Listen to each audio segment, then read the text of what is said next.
Om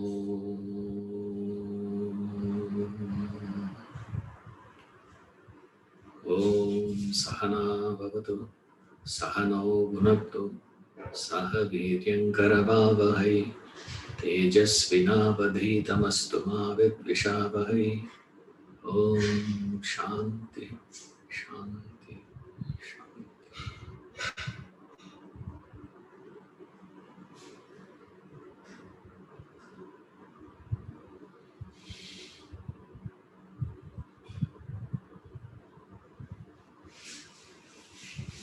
Hari Om.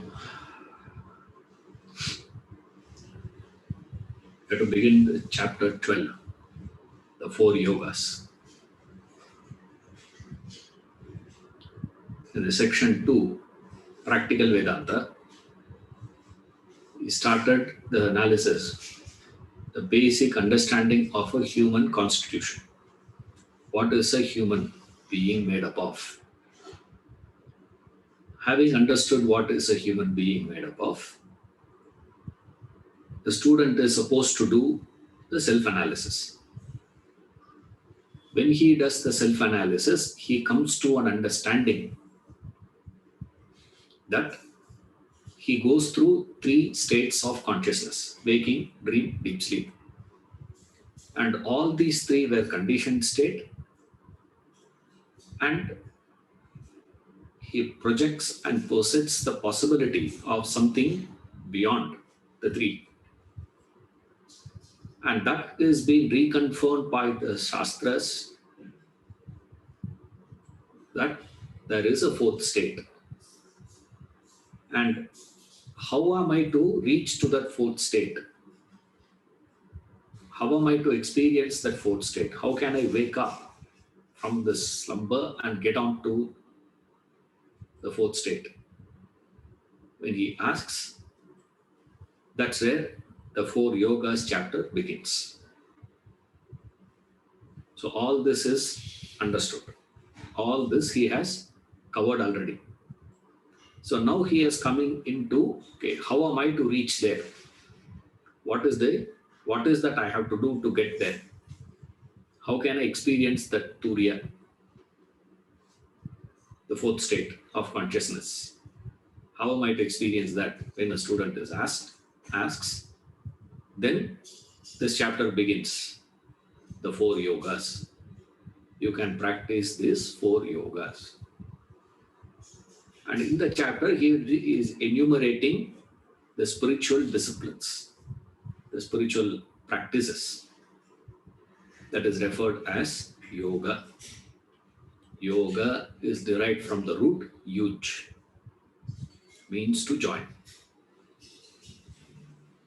So any effort that you put in to join is called yoga. And that yoga is classified into 4.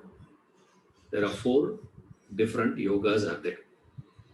The 4 different yogas were the Bhakti Yoga, Jnana Yoga, Karma Yoga, and Hatha Yoga. He's going to explain that. You don't have to worry about it. I'm just, giving a basic idea. Then he would explain what are these 4 yogas. Basic introduction. Who is to practice these 4 yogas? Who is supposed to practice Karma Yoga? Who is supposed to practice Jnana Yoga? Who is supposed to practice Karma Yoga, etc. To whom it is. Then he takes up each one of them and starts going into detailed study of Bhakti, Jnanam, and Karma Yoga. Bhakti Yoga, Jnana Yoga, Karma Yoga. Bhakti Yoga means the path of devotion. Jnana Yoga means the path of knowledge. Karma Yoga, path of action. Hatha Yoga, path of compulsion. These are the 4 yogas. Concluding portion of this text is where he explains how far this practice of yogas will take you. This road goes. This road goes right up to what? Up to what you can travel on this road. Up to a point you can travel on this. To what extent these yogas will help. With that, the chapter completes. A detailed analysis is being given with reference to bhakti, jnanam, and karma, the three yogas. The hatha yoga is not explaining. Why he is not explaining, we will see when we go there. Okay. Why there is not much of emphasis being given to hatha yoga. When we go there, we will see it. Now, in that bhakti yoga, jnana yoga, karma yoga, he goes through a particular style. In bhakti yoga, first he explains what is not bhakti, and then he explains what is bhakti, then who is a bhakta. This is the topic. Then jnana yoga, again he goes through the same. What is not jnanam, then what is jnanam, and who is a jnani. Who is a person who is practicing jnana yoga. The characteristics, the qualities of a jnani, qualities of bhakta. He gives 35 qualities of bhakta, which appears in the Gita. So he just takes it from there and places it here. And similarly, he concludes that jnana yoga with the 20 qualities of a jnani, which again appears in the Gita. Right. Then karma yoga. Karma yoga, path of action. Again, same procedure only. How you should not perform action, how action should not be performed, then how the action should be performed. This is the two. Qualities of karma yoga he is skipping. He is not explaining that. Only these 2 points are coming in karma yoga. Don't ask me why and all that. There's no necessity for you to worry about it because that's very easy to understand as you go along. Right. Now, karma yoga, he says what should not be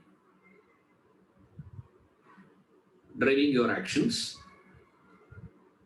And then he explains then what should be driving your action. What is not karma yoga, then what is karma yoga. Same analytical style. Same presentation style. Bhakti yoga, same presentation. Karma yoga, jnana yoga, same presentation. Karma yoga also same only. What is not, what is. What is not, what is. This is the overview of the chapter. Now coming to the chapter. We will go through the same style. I'll just read it and then explain. Those who are having the book can follow. Those who are not having the book have to just carefully listen. Chapter 12, page number, in my book it is 206. I don't know which print you have. It may vary. Chapter 12, the 4 yogas. 4 spiritual disciplines. Topic. Human beings are separated from Godhead, the Supreme Self, by vasanas. Vasanas manifest as thoughts and desires. Root out your desires, thoughts, vasanas, you become one with Godhead. The union of your individual self with the Supreme Self is yoga.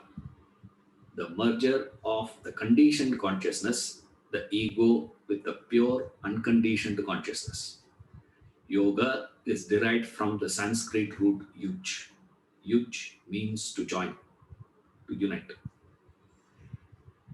The Shastra, scripture, has prescribed 4 yogas for the eradication of vasanas. Bhakti yoga, path of devotion. Jnana yoga, path of knowledge. Karma Yoga, path of action, Hatha Yoga, path of compulsion. These four disciplines have been designed to suit four distinct categories of humans, classified according to their inner nature. Their natures depend upon the relative strengths of their mind and intellect. Thus, there are the emotional, intellectual, active, and the indolent classes of people. Following the respective discipline, an aspirant can gradually reduce his desires, prepare himself for meditation, leading to the ultimate state of self realization. Now he is introducing this four yogas: the Karma Yoga, Bhakti Yoga, Jnana Yoga, and Hatha Yoga. The four yogas. These four yogas you practice depending on what type of personality. Now, these are the first thing you need to remember here. When you are reading these four yogas, there are a couple of points you need to keep in the background when you study these yogas. Now, first thing what you need to remember is there is no yoga that is superior or inferior here. Right? There's always this fight is there. Which yoga is better? Is Karma Yoga better? Jnana Yoga better? Bhakti Yoga better?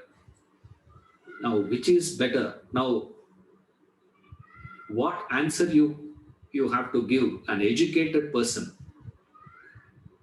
will never answer this question because the question itself is wrong. It's a wrong question.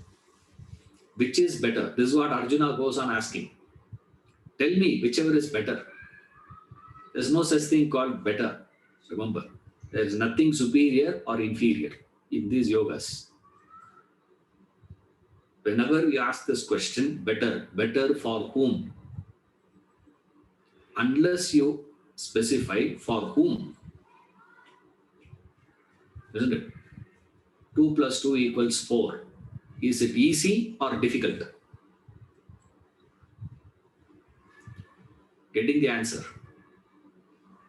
Like my friend used to say in this, when you go for this quiz programs, Kaun banega crorepati?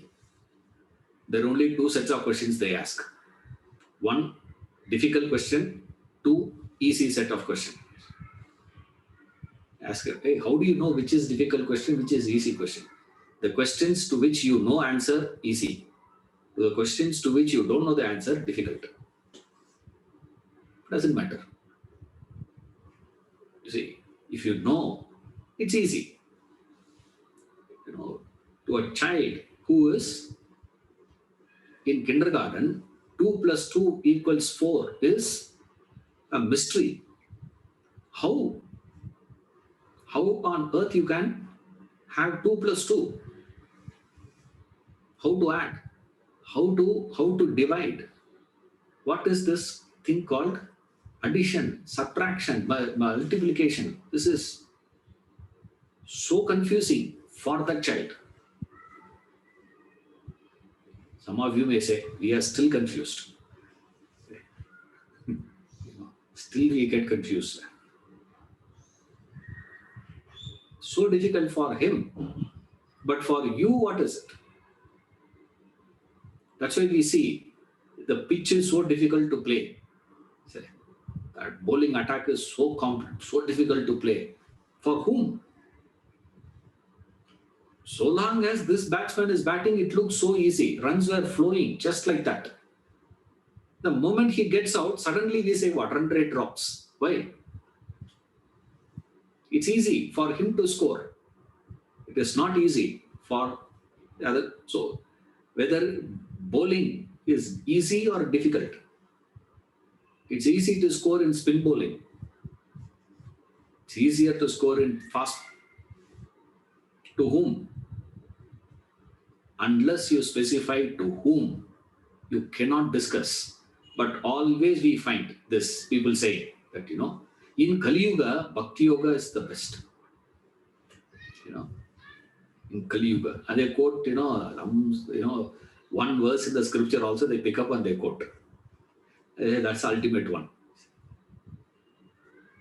So you need to understand the relative positioning given by these people in the order of authoritativeness, hierarchy. In the Shastras also, there is an order of authoritativeness. They are all authoritative, but they are not of same authority. Scriptures, he says, no, scriptures give. He says scripture, you need to immediately remember, scriptures were classified into 3 categories. Or rather you can say 4 categories. I'm just clubbing the 3rd and 4th together. Right? There are 3 brackets. There's some of them they say 4, some of them they say 5 also. You see, there are different ways of, stretching it more and more and more, accommodating more. But, everything other than that is added to 1. Essentially, we say there are 3 types of scriptures. One is called the Shruti. The second type of scriptures were called Smriti. The third type is called Purana. Shruti, Smriti, Puranas. Itihasas, Kavyas, all that is included in this. Everything other than the Shruti and Smriti is included in this category called Purana. What is the Shruti? Shruti means that which is heard. Strictly speaking, the Vedas. Furthermore, strictly speaking, means the Upanishads. So, authoritative means the Vedas. 1. 2 is the Smriti. Smriti means that which is remembered. It is a product of the memory of an individual. And there are supposed to be 18 Smritis. There are 18 Smriti Kartas who gave out the Smritis. Popular, you would have heard. I don't know if you would have read or not, but you would have heard about this word called Manusmriti.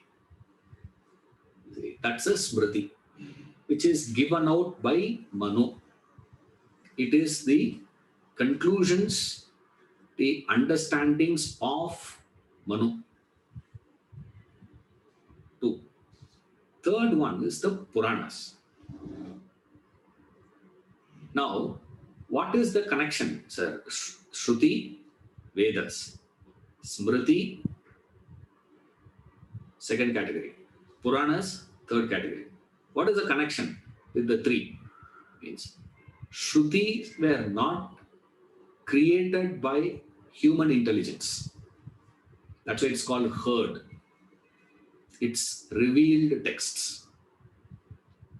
That is why these rishis were referred as mantra drishta, not mantra karta. Like Kumara Sambhavam was authored by Kalidasa. Right? It is his creation. You cannot say Gayatri Mantra is the creation of Vishwamitra. It's not that. Mantra was there. It is Vishwamitra who saw that first. Like in science, we have 2 categories. One set of scientists were called inventions. Another set is called discovery. Newton discovered gravitation. Thomas Alva Edison invented electric bulb. There is a difference. Both are scientists only. Isn't it? But still there is a difference. What's the difference there? Before Newton, during Newton, much after Newton, Gravitation was functioning. It is independent of Newton. Recognition, independent of our acceptance, independent of our rejection.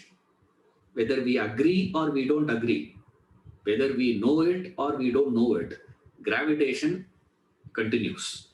It's independent of it. Those things were called discovery. Inventions is not like that. He invented means it came into existence only after that person. See, it is his creation. That's called invention. That is a difference between the Shruti and other texts. Everything else is creation. Of that, second authority is Smriti. What does the Shruti do, sir? Shruti will declare, will state the facts. The truth is straight away declared there. It is just stated. Smriti takes that and starts analyzing. I'll give an example, then it will become easier. Okay. The Smriti will weigh the pros and cons, the possibilities, and all purely analytical presentation, analytical explanation for the declarations given in the Shruti.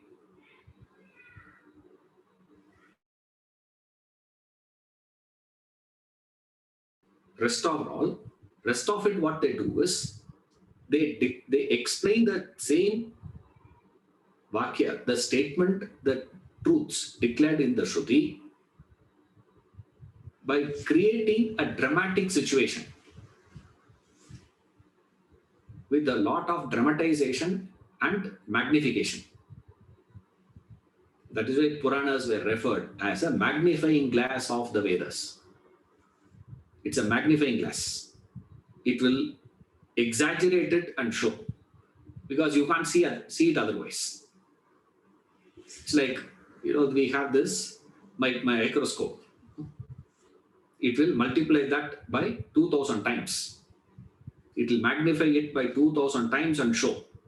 Only then you can see that. Otherwise, you can't see that bacterium. Because bacterium needs minimum of that much of magnification is needed for you to see it. This Puranas magnify that and show. For example, popular Vakya, all of us know, which we have put in our emblem also. Satyameva Jayate.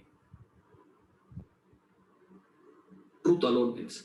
Now, Upanishad will just declare truth alone wins. That's it. Satyam eva jayate. Truth alone wins. That's it. Now, Smriti, what it will do is, it will start analyzing what is the meaning of winning, what is the meaning of truth. Is fact is equal to truth?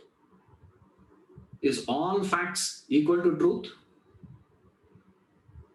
All truth is equal to fact?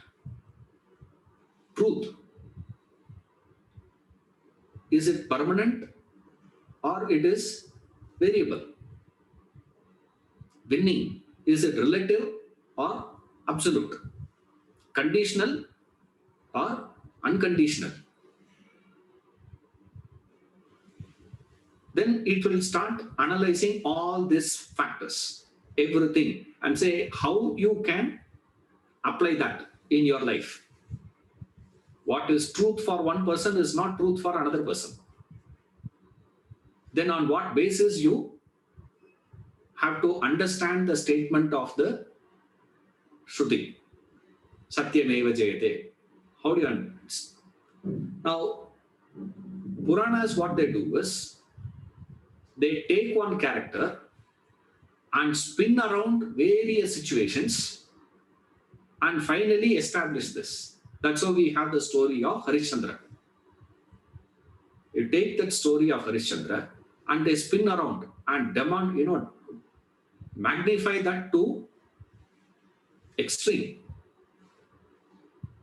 The king, now for one stupid discussion these two fellows had in Indraloka,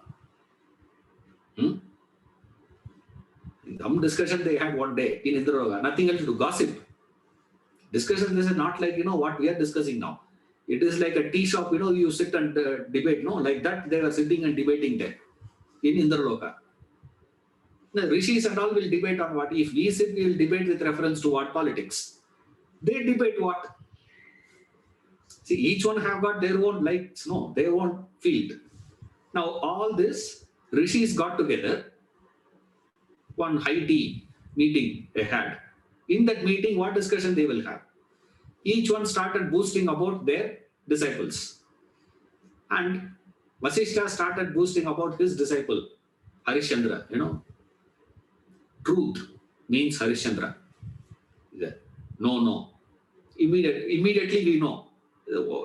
Whatever Vasishtha says, Vishwamitra has to say opposite of that. We'll say, if Vasishtha says that is, we'll say, no, this is. So that is what these two fellows are so good, friends. Very good understanding these two have. For these two fellows to have, we have to create one drought in that famine in the country, and they have to, whole country suffers, and this fellow suffers, his family suffer, his wife suffer, his child suffer, everyone suffers. That too is suffering for what? For years together they suffer. Not just, 1 day, 2 day, 1 month, 2 months. Not like that. For years. There's no suffering. Any meaning in that? No. That much of dramatization is needed, magnification is needed for you to understand the statement, a casual statement of the Shruti. Satyam eva jayate. In this, all these Puranas come into this bracket. In that, they say, Shruti and Smriti, when you see there is a conflict between what that Shruti says and what that Smriti says, if you see, if there is any dispute, discrepancy between what is here and what is there, then you have to discount the Smriti and take Shruti only. Then you come to the second one. Suppose if Puranas and Smriti, then what is stated in Purana should be discounted and what is stated in the Smriti should be accepted. So in the order of authoritativeness, highest is the Shruti, second is the Smriti, third is the Purana. However, Purana is also an authority, remember, but that's not a final authority. Why I'm saying all this is, there is no path is superior or inferior. Okay, don't think that I forgot. I started something, he has lost into something else. There is no such thing. People claim that in Kali Yuga, Bhakti alone, where is it stated? It appears in Purana. It is a Puranic statement. If it comes in Purana, it is authority, but that's not final authority. You see, then you have to go to the Smriti. You go to that Smriti. Smriti text means not, I'm just giving an example of the, Manusmriti and all that. Even Bhagavad Gita is considered as Smriti only. These are all texts taken as Smriti category texts they are. What does that say? Then you have to go to the Upanishads. What does Upanishad say? You see, there the Upanishads never claim any one path, one spiritual discipline to be superior to other independently. It all depends on the practitioner's personality. So the first thing you need to remember in the study of spiritual disciplines is there is no spiritual discipline to be taken as superior or inferior. Other fellows will say, Jnana Yoga is the superior one. You see, Jnana Yoga is superior. There is no such thing, please. Bhakti, immediately, other fellow standing in the corner, he says, what Jnana, what Bhakti, man, all waste of time. Service.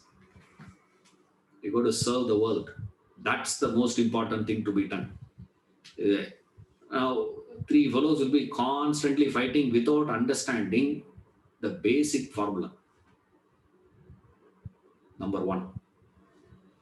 Number two, you got to understand this. No spiritual practice is universally applicable. You cannot say one path for everybody. Everyone should be practicing only Jnana Yoga. Everyone should be practicing Karma Yoga. Everyone should be practicing Bhakti Yoga. There is no such thing. That is why first thing he goes into the analysis of the individual's nature. The moment he introduces the four yogas, there are four yogas. First thing he does is that he says the four disciplines have been designed to suit four distinct categories of human. Now, without that specifying that category, you cannot recommend what discipline that person should practice. Now, our thing is what? If I am doing something, I will recommend that to everybody. What has worked for me, I will start recommending that same to everyone. I'm so convinced about it, correct? It worked for me. That doesn't mean I can recommend it to the whole world. As the practitioner, the prescription also differs. There is no one yoga for everybody. One yoga, I'm not talking about, stretching, please. You see, there is no one spiritual discipline. One path cannot be given to people. That's the second point you need to remember. So the first one, no path is superior or inferior. So don't discuss about it. Don't waste your time on that discussion at all. Second one, there is no one path for everyone.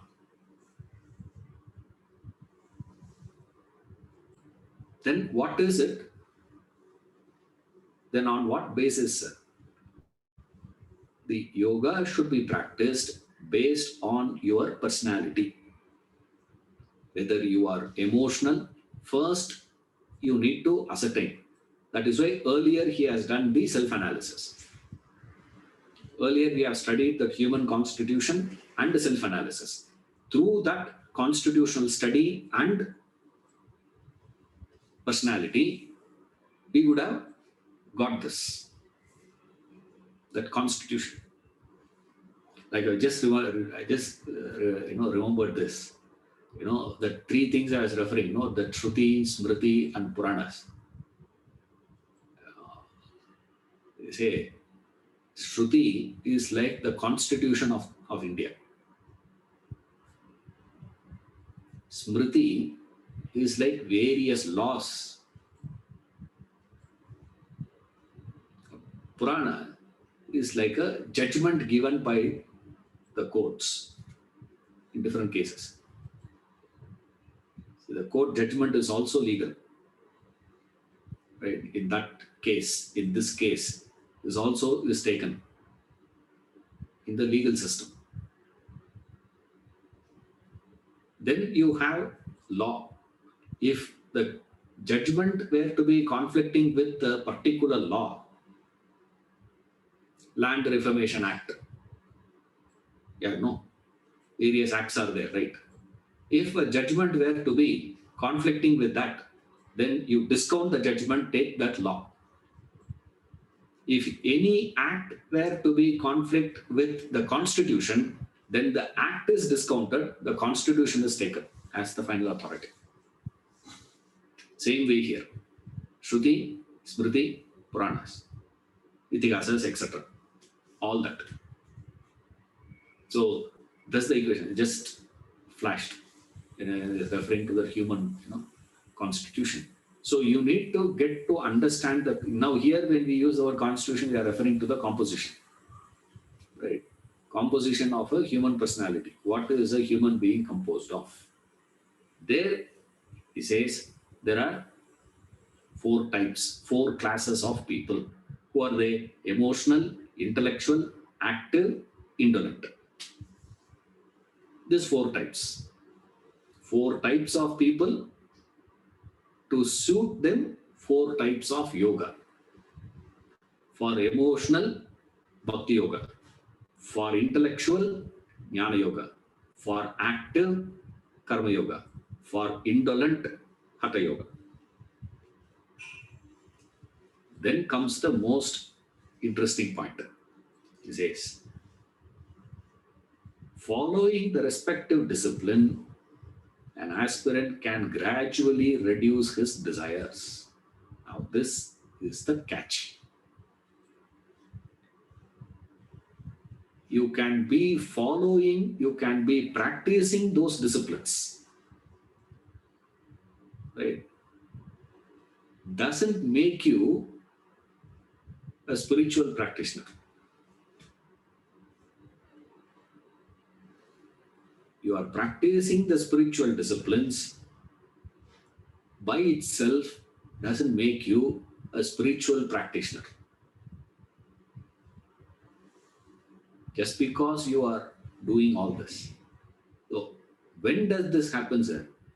All the spiritual disciplines you should be engaging in, undertaking those disciplines, aiming at what? That aim should be to reduce your desires.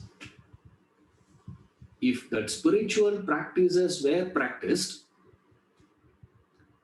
without the aim of reduction of desires, if reduction of desire is not the final goal, is not the goal of the practitioner,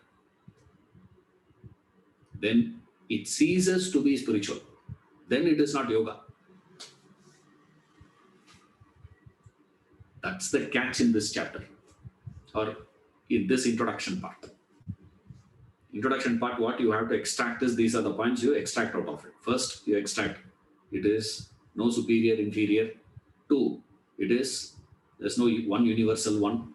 Then it depends upon the personality. What types are, this is the type of personality. Then when does it become spiritual actually? It becomes spiritual only when you practice that with the idea, with the goal of reduction of desires. Are you performing it to reduce your desires? You go to temple to reduce your desires? Now, we wonder, now going to temple and reduction of desires, what's the connection? You see that? See, to practice karma yoga, to practice, sir, you are attending classes. Are you attending these classes to reduce your desires? Ayyo.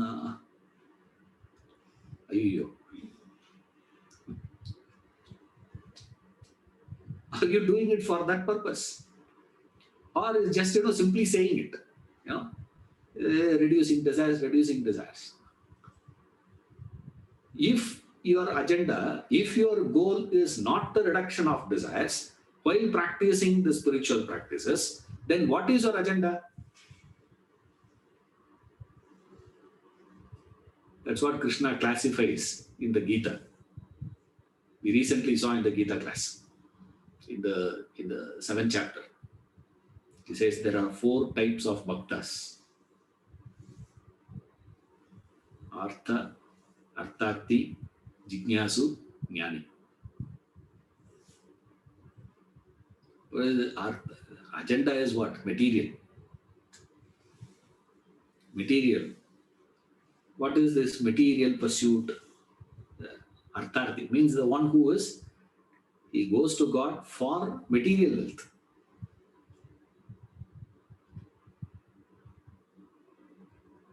Like they have, this Muhurtam trading. Have you heard of that? Muhurtam trading? On this Lakshmi Puja day, they have that, 1.5 hour, half an hour or 15-20 minutes, they do the trading. It's a holiday actually. It's supposed to be a holiday. Even on holiday, they do that trading on that day. So, Lakshmi Puja. So you have done Lakshmi Puja, no? So after doing Lakshmi Puja, what are you supposed to do? Do Muhurtam trading. For what? So Lakshmi Puja is for what? Not for Lakshmi. Is for what? Profit. Focus is what? That's called Artharthi. And then there are people who go to God for their problems. Give solution to my problems. I need some shoulder to cry on. I can't afford to cry with these people. Then you go and cry. You go there and cry and come back. You get a sense of relief. Now, whether you get solution or not, you feel relieved. That's why in India we don't have the psychotherapy. It did not develop much here in India. These people didn't develop psychotherapy. Why? Everywhere people are having these idols. They're like a therapist, they have to go there and cry and come out. Same thing they do here. They go to God and keep crying. My problem, this problem, that problem. How that they go there, don't you have eyes, don't you have ears? Can't you see this? Can't you see that? I have been doing so much for you. Fascinating. Second. Third fellow, curiosity. He comes for what? Curious. But hardly anyone comes for the reduction of desires. How many of them who practice this immediately say, sir, first of all, I don't have desires itself. Some of them say, yeah, I do have desires, but they're all well under my control. They're all well under my control only. It's not that, of course I do have few desires here and there. 1 or 2 desires are there. Maybe 3-4 desires are there. But it's not that, they are not in my control. They're all very much in my control only. Another category. Now, hardly we say why there is no interest to reduction of desires. If you are not reducing your desires, then what are you doing? If reduction of desires is not the goal, then what is the goal then? What is the idea?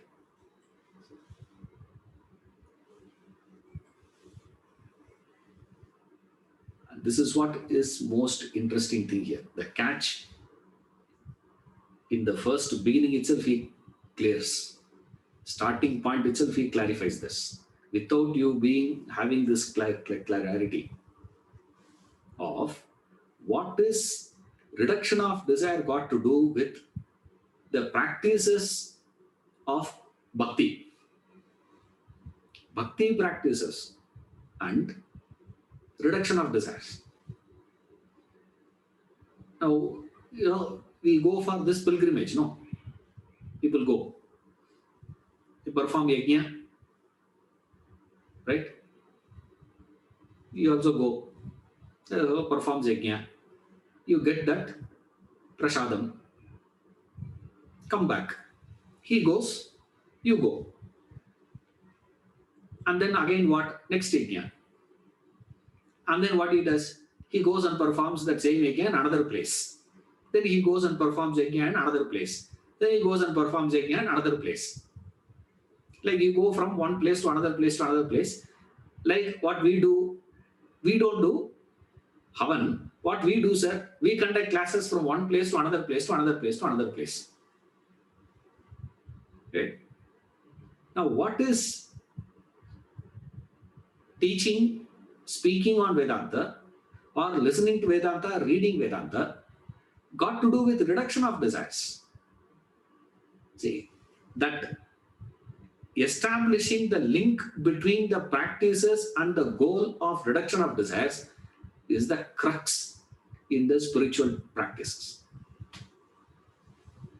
If that link is not established, then nothing can be termed as spiritual. That's why I jokingly say, and people tell me, I'm not religious, but I'm spiritual. I tell them you are 50% correct. What is it? You're not religious. That is correct. But claiming that I'm spiritual is wrong. Why?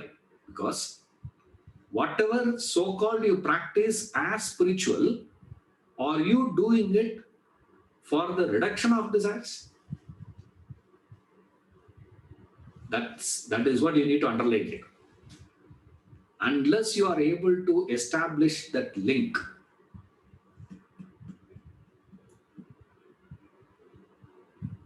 it's not that you practice these yogas. Now, we believe the other way around. How we practice is, what we do is this. At least I thought like that. I don't know about you people, but at least I thought. When I heard this, first time, I thought, isn't it like whether I know it or not? Because I had this, backdrop there. Whether you know or you don't know, whether you are able to establish the link between the disease and the medicine, just take the medicine. It will kill the germs. No. You don't have to know which bacterium is that, what is the DNA or RNA of that bacterium, and what is the chemical combination given in the tablet. You don't have to know all these things. All that you have to do is what? You don't have to establish the link between the two things. You simply take it. So I was under the impression, at least, Swamiji, doesn't matter. Let us keep practicing the spiritual disciplines. Automatically, this sheer practices will reduce the desires.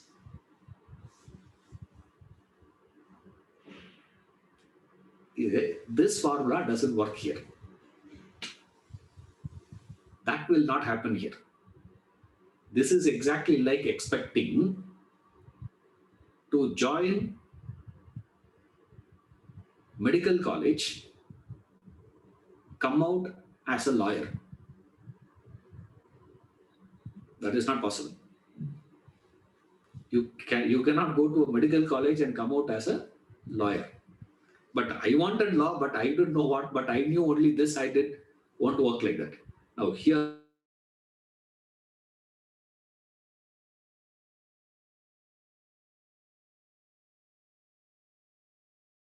automatically I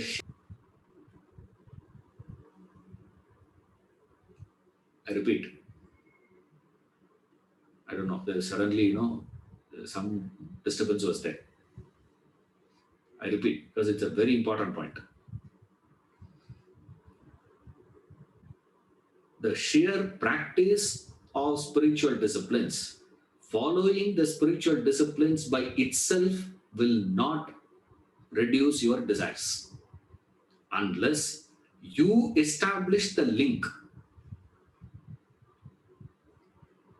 You have to consciously put in the effort, because it's not an automatic effect, whether you know it or not. That's what we all, I had this great belief. One fellow, one hunter got stuck in the forest one night. He didn't know, and he saw there is a tiger chasing him. He climbed the tree and he got stuck in the tree. The tiger is not leaving that place. The tiger is waiting for him to come down, and he doesn't want to fall off to sleep. So what he did, he started plucking the leaf one by one and started dropping it. That happened to be Shivaratri, and that tree on which he climbed happened to be Bilva tree. And next day morning, people came from Shivaloka and took him directed to Shivaloka, which means the fellow's dead. That's the thing. Alive, you will not go to Shivaloka. Now, this is what my belief is. All that I have to do is what? Like that movie Kalidasa, no? Shivaji Ganesan has done this movie, Kalidasa. There it comes.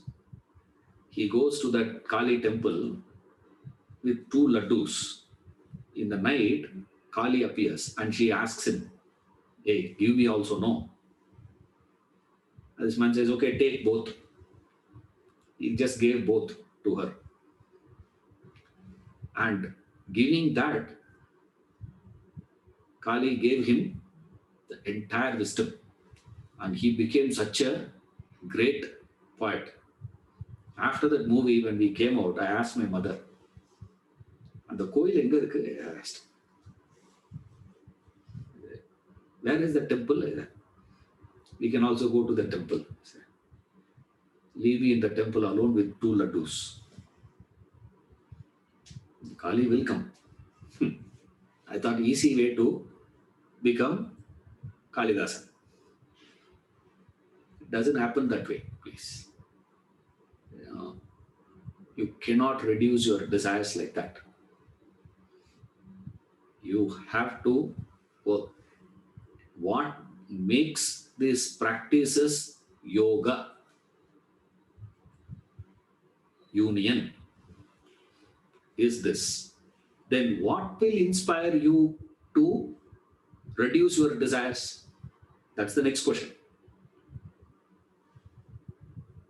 Follow carefully. Getting on to the practices is not essential first. Essential thing is to understand the context of the practice. When does it become spiritual, sir? It becomes spiritual only when you establish the link. When will you establish the link? When will you be interested to reduce your desires? You will get that inspiration only from the goal of self-realization. Only when you are inspired by the truth, by that reality, by that pure consciousness, Godhead, divinity, whatever words you want to use. And what is obstructing me from getting back to that divinity is the desires. Therefore, I want to get rid of the desires. Why do you want to get rid of your desires? Again, we ask that quick question. Suppose we say, yes, I want to get rid of desires, sir. Why? Because desires are giving so much of problem, I want to get detached. Why do you want to get detached? Because attachment is so much of problem.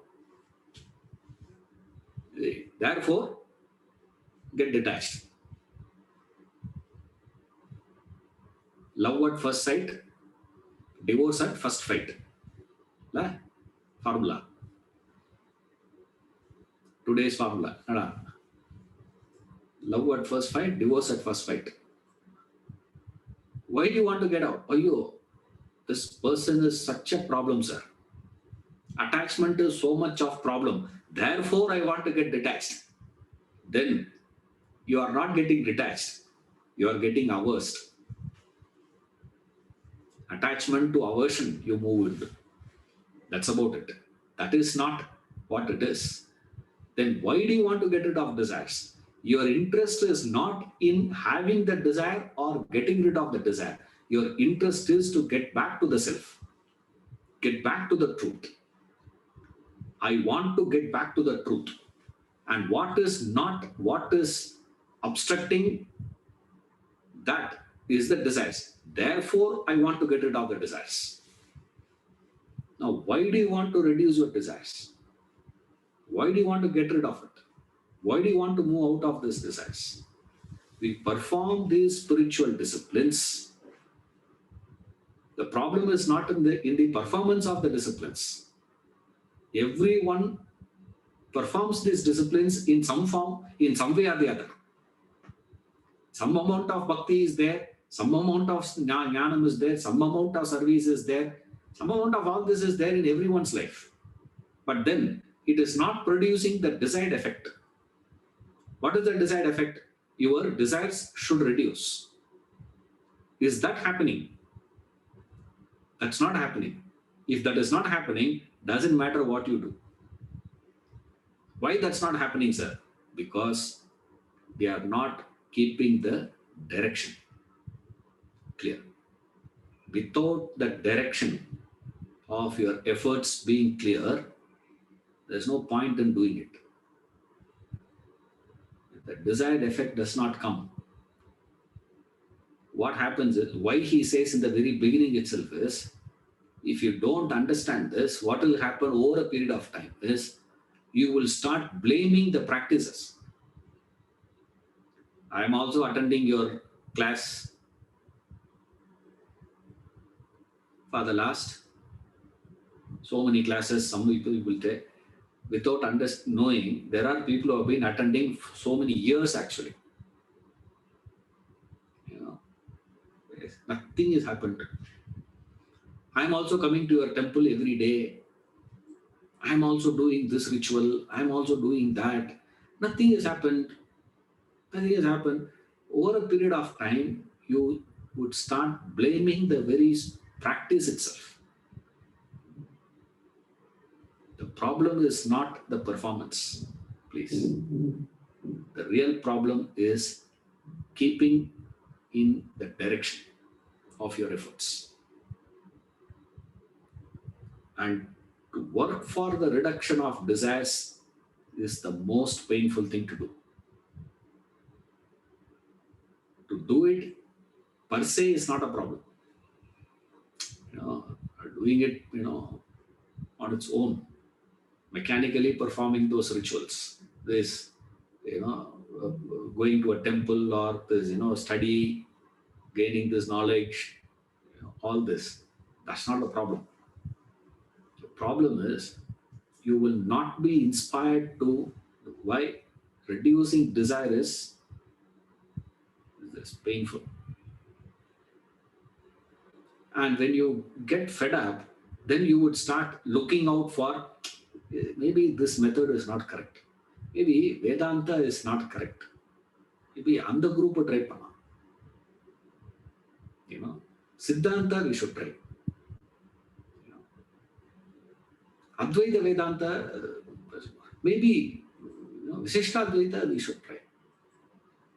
If both are not, then you say, what about this, Saiva Siddhanta? You try that. That. The problem is not those things, please. The problem is you do that and connecting. So here he gives these basic ideas in the beginning. Point number 1. I know I'm saying so many things I forgot. So I'm just adding one by one, just to,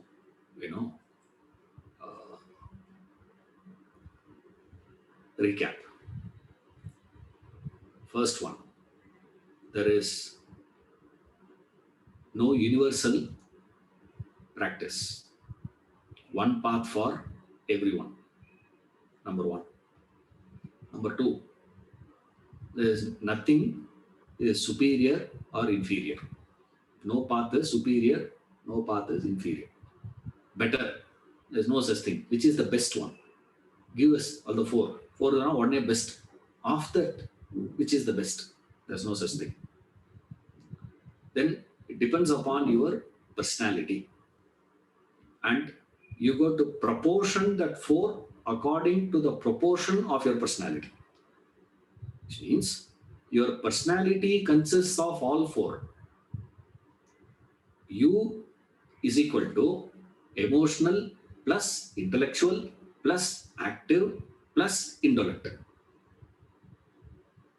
Which means you need to practice according to the proportion of your personality. You need to proportion the spiritual practices. Which means you need to practice all. You cannot say, I will have exclusivity. I'll practice exclusively. Not possible. Then,